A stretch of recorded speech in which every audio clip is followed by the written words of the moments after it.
Salut les gars, c'est Soldado. J'ai monté ma CX4 Beretta à 16 joules. Spoiler, je l'ai redescendu à 9 joules. Et dans cette vidéo, je vais vous expliquer pourquoi. La CX4 Beretta a été ma toute première carabine. J'ai fait plus de 800 tirs avec. Autant vous dire que je la connais bien. J'ai essayé toutes les configurations d'origine, légèrement modifiées un peu plus en profondeur.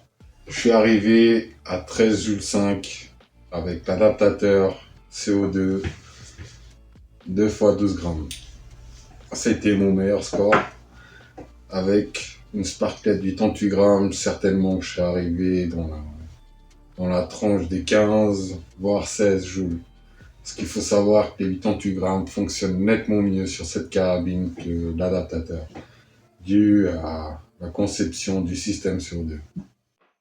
J'ai beaucoup modifié cette carabine, je l'ai poussée à des puissances assez bonnes. Par contre, il y avait toujours le même problème qui revenait, c'était la fiabilité. Que ça soit dû à la tête de valve, que ça soit dû au piston de valve, que ça soit dû au levier d'armement, cette carabine avait des problèmes de fiabilité, des mauvais matériaux. Par exemple, le levier d'armement, c'est une barre en métal qui engage le marteau. Le métal est de mauvaise qualité.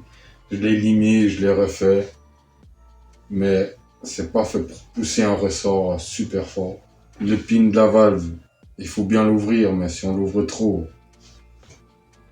il finit par se casser. La tête de valve, pour moi, elle est mal conçue. Le joint n'est pas intégré à la tête. Il se détache et il finissait tout le temps par sortir.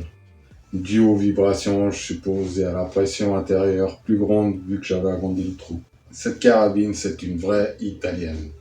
C'est un peu comme les voitures, les Alfa Romeo, les Fiat Punto, les Fiat Uno. Quand elle marche super bien. Par contre, elle est souvent au garage. J'en avais marre de l'avoir en pièces détachées sur mon bureau. Et c'est pour ça que je me suis résolu à la ramener à un bon niveau de fiabilité.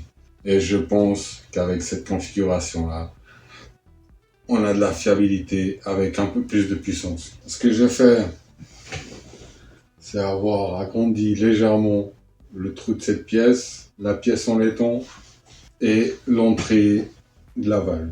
Il est à 0,7 environ, j'ai fait 1,5, je vais pas plus haut. Et pour le tube, j'avais à 2, j'avais déjà modifié avant. J'ai gardé le ressort de la valve souple. Et par rapport à ce que j'avais avant, j'ai coupé 3 boucles sur mon ressort. Je l'ai rendu un peu moins puissant pour que j'ai plus de problème avec ce levier d'armement. Si vous voulez la modifier, faites-le légèrement. C'est le meilleur conseil que je peux donner à propos de cette arme. Au-delà de certaines puissances, il faudrait carrément faire refaire des pièces.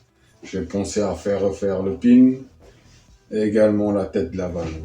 Ça peut coûter 100, 200, 300 francs.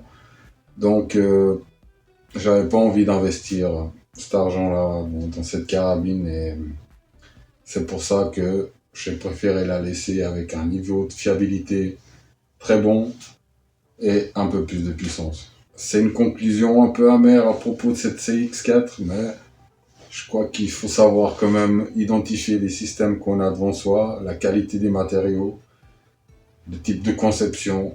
J'aurais vraiment voulu la pousser à 16 joules, mais la fiabilité n'était pas là. Donc, j'ai préféré la ramener à des puissances plus raisonnables, plus modestes, mais qui marchent bien.